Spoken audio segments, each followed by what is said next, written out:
Hello there, dear friends, and welcome once again to the Relaxed Fantasy Review. Today, we're going to be digging into Fizban's Treasury of Dragons one more time, having a look at the second subclass that was made available in this book. The book was a myriad of dragon monsters, dragon lore, amazing dragon strongholds and layers, but two player options were stuck deep inside the book: the monk that we already went over, and the ranger. Two classes that desperately needed a bit of love when the game first came out. Today we're going to go over the ranger, specifically the subclass, the Drakewarden. The Drakewarden is kind of like a revised Beastmaster, except it takes it out of the realm of your beast can be land, sea, sky, whatever, and just says, hey, guess what? You get to have a little dragon pet. We're going to talk about the details of that in just a second, but before we do, I wanted to let you know that Relaxed Fantasy Review has memberships now. For just $1 a month, you can support the channel. You get a little badge next to your name in the comments. If you click the join button just below the video here, you can support me and what I do here on YouTube and earn my undying gratitude. Thank you so much for watching. At level 3, when the Ranger chooses their Drakewarden subclass, they get Draconic Gift. This simply teaches them Draconic, or another language of their choice if they already know it, and the Thaumaturgy cantrip. Rangers aren't typically cantrip wielders, so having a cantrip is kind of nice. And Thaumaturgy's an okay cantrip, I guess. It's a prestidigitation, but with a more supernatural, cleric-y, tiefling sort of vibe. I say 7 out of 10. It's just a ribbon feature, but there's nothing wrong with an extra language and a cantrip. The other thing you get is your Drake Companion. When you get this creature, it comes with several little features that scale with you as you go. The creature starts off small, so it's just a little Drake pet that's about dog-sized. It has a bite attack, does 1d6 plus your proficiency bonus.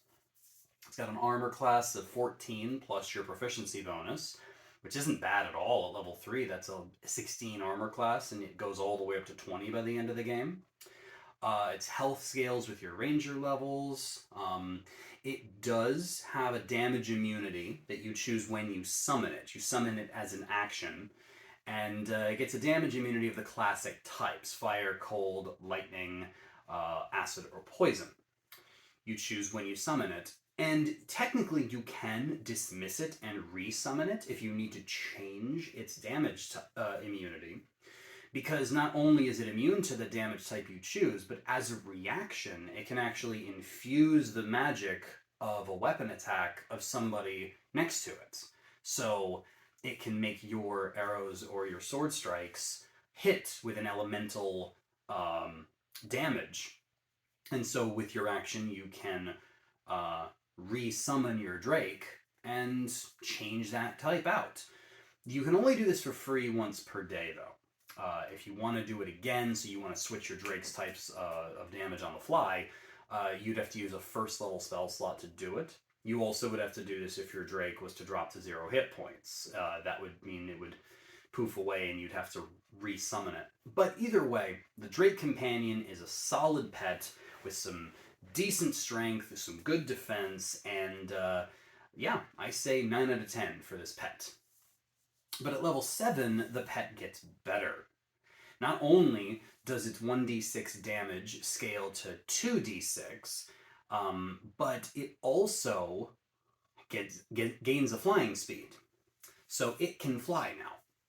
It grows to medium-sized, and you can ride it as a mount even if you are medium-sized as well, because of your special bond with it. The only downside is that when you ride it, it can't fly. It can only fly when it's on its own.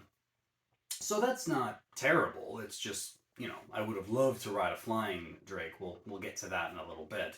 But either way, extra damage, flying speed, mountable Drake, and finally, whatever damage type the Drake is resisting because of your bond with it, it grants you resistance to that damage type. So you have a cyclable damage resistance that you can also play with. So just lots of good features here. We've gone from, our attacks are scaling, we're gaining damage resistances, we now have a flying pet. Things are solid, and I'm giving this Bond of Fang and Scale feature at level 7 a 10 out of 10. We're getting some good stuff here. Then, at level 11, you get Drake's Breath. See, this whole time, your Drake has just been a biting, sometimes flying, sometimes mounted pet. Now it gets a breath weapon. Once per long rest, you can either have your Drake exhale a breath weapon, or you can exhale the breath weapon if you want.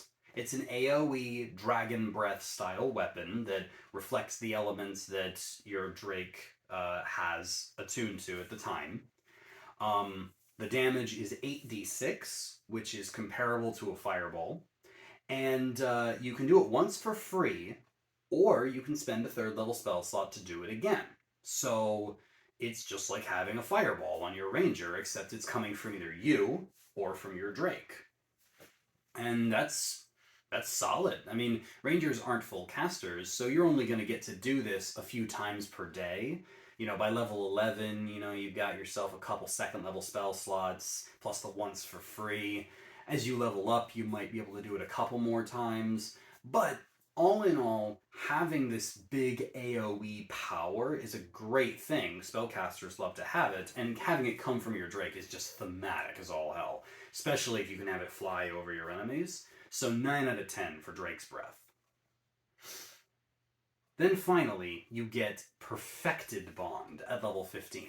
Your Drake grows to large-sized, which is actually really awesome because it means multiple creatures can ride it, not just you. And it can be ridden while it flies. We finally got here. Level 15, you can ride a flying dragon. It gains another d6 to its bite attack, so now it's 3d6, which, to be honest, at this point in the game isn't that significant, but you can use its breath weapon plenty of times if you use your spells to do so. If you want, your Drake can grant its damage resistance to other creatures as well. It can do this proficiency bonus times per day. So now it's not just giving you damage resistance, giving the party damage resistance. So that's really, really solid. You've got Flying Mount, which is just cool. Paladins get this at level 13, I think. They get Fine Greater Steed, so you're just 2 levels behind them.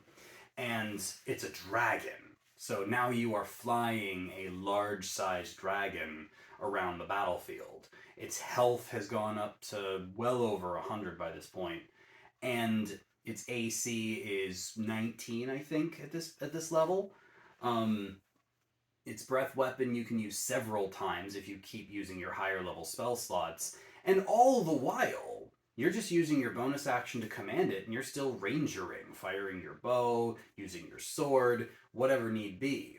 That's the thing about the Drakewarden, is that all of its features pretty much impact your Drake instead of you, but you're still gaining damage resistance and a breath weapon that can come from you, which is interesting, even though that also is part of your Drake. It's like your Drake is infusing you with these powers. Anyway, when you get the Perfected Bond and your Drake grows to large, you can ride it while it flies. This is obviously 10 out of 10. And the whole subclass is 9 out of 10. The Drakewarden represents a beautiful marriage of pet ownership and combat prowess. And I think it's a very well-balanced ranger subclass, lots of powerful features, a pet that scales beautifully.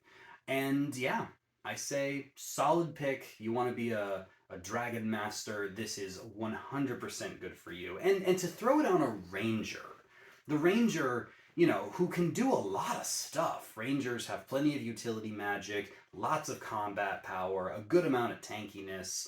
Rangers are just good at doing a lot of things, so no matter what kind of Dragon Master you see yourself being, the Drakewarden's got you covered. I say 9 out of 10, solid pick.